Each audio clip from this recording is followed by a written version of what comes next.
el estallido social de las emociones que se va a analizar en sus justificaciones y controversias sobre la violencia. Esto va a ser dictado por el doctor Mauro Basaure, quien está precisamente vinculado a todos estos temas. Él es investigador del Centro de Estudios del Conflicto y Cohesión Social, COES, además de director del doctorado de Teorías Críticas y Sociedad Actual de la Universidad Andrés Bello, y tenemos el agrado de tenerlos en línea hasta ahora. Doctor, gusto en saludarlo, bienvenido, muy buenas tardes, gracias por acompañarnos. Muy buenas tardes, ¿me escuchan? Muy bien, lo escuchamos perfectamente bien. Y cuéntenos este estudio respecto de el estallido social de las emociones, que se marca en un buen título allá. Sí, muy llamativo, sin duda. Sí. Le cuento, mire, el interés nuestro era estudiar el estallido social, la revuelta social del 18 de octubre del 2019, por lo que ocurrió en torno a esa fecha. No tanto desde el punto de vista de los hechos políticos en el sentido estricto, sino más bien de lo que las personas, particularmente en Twitter, en las redes sociales, comunicaban sobre los hechos que estaban ocurriendo y particularmente cuando ocupaban palabras que refieren a emociones. Correcto. Como rabia, odio, indignación. Ese es el foco del estudio. Quisimos saber cómo las personas comunicaban, sobre todo sobre los hechos de violencia, ocupando ese lenguaje particular de las emociones, que es un área muy interesante de la vida social y que no siempre se considera, se deja más o menos de lado por varias razones que podemos conversar, ¿no? Claro. Doctor, esas emociones están durmiendo, están ahí tranquilizadas o están muy presentes, a propósito que estamos nuevamente el 17 de diciembre de vuelta en las urnas, y sus resultados podrían tener algún efecto en estas emociones que usted ha investigado? Súper buena pregunta. Yo creo que una de las cosas que descubrimos es que es en contextos como el estallido, es que explotan también las emociones. Es decir, no es que estemos todo el tiempo sintiendo las mismas emociones, digamos, y con la misma intensidad.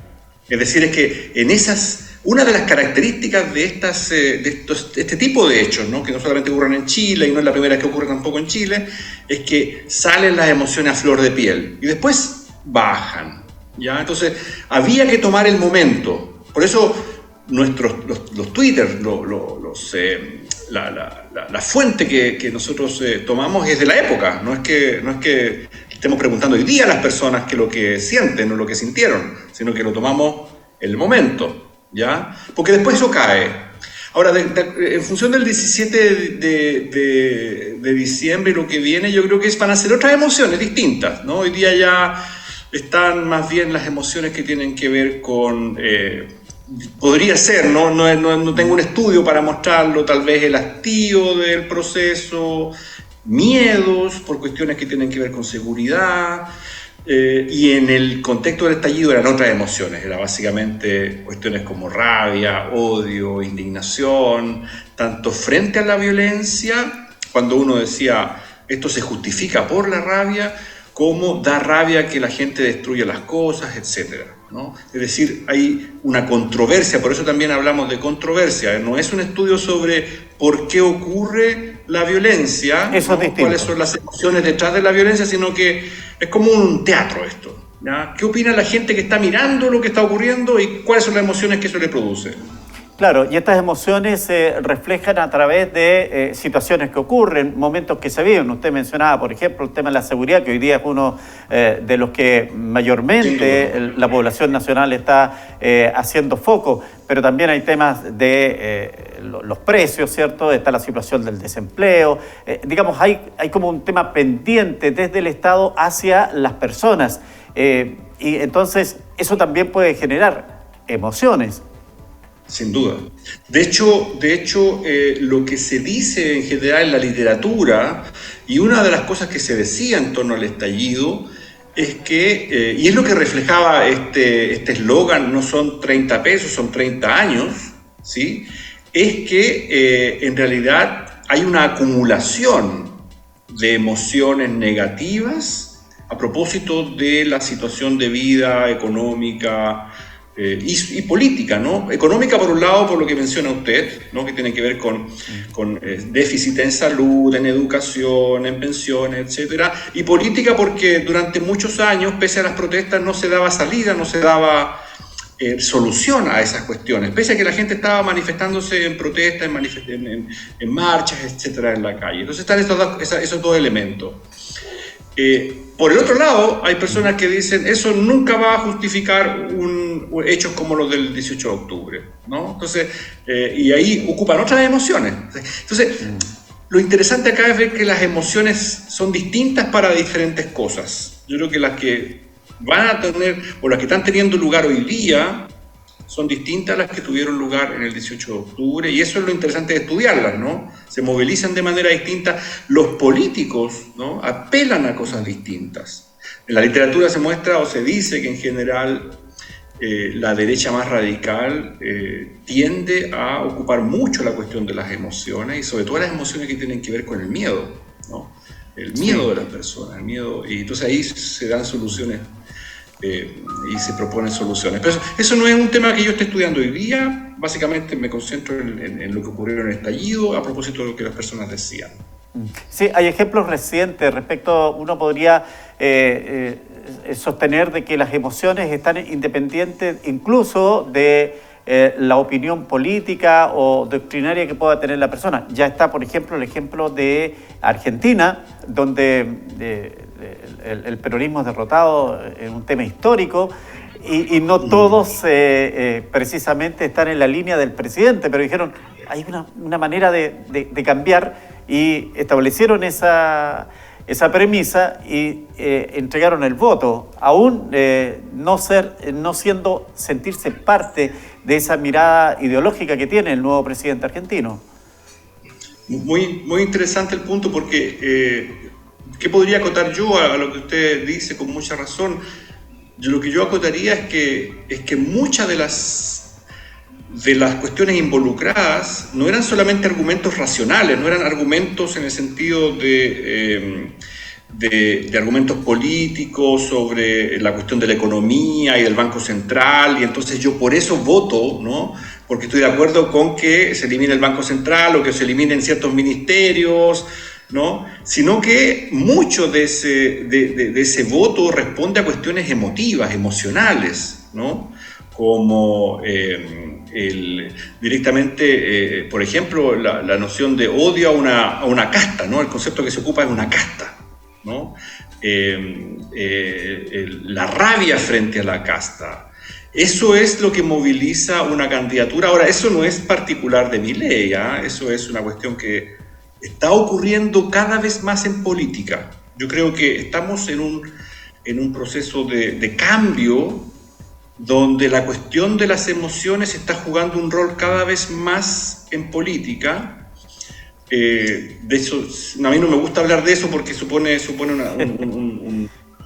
un tema de discriminación, pero hay gente que habla de la feminización de la política, entendiendo por eso la idea de que antes la política estaba restringida a algo así como lo racional, ¿sí?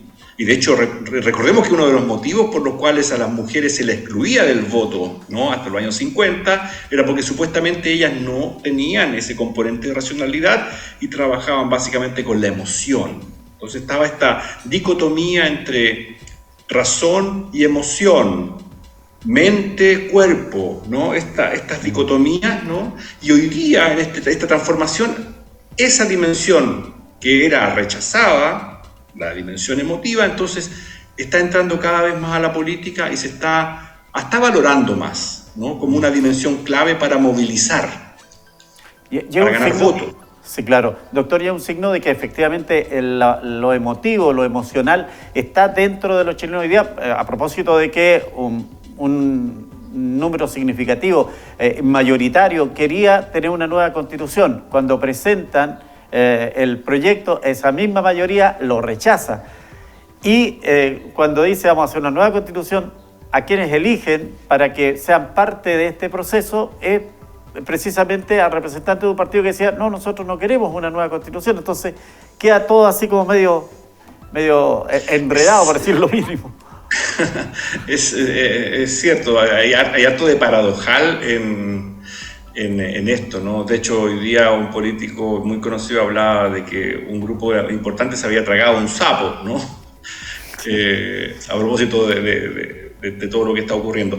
Pero el punto claro es, vuelvo, ¿cuánto de todo eso que ha ocurrido no porque las personas leyeron la Constitución, discutieron sobre la Constitución, los artículos de la Constitución, sino más bien por un rechazo o por un a favor que viene más de una dimensión emotiva, ¿no? Votos de castigo, por ejemplo, no son votos necesariamente, digamos, yo no diría irracionales, ¿eh? Tienen una forma de racionalidad distinta, ¿no? Son formas de juicio distintas.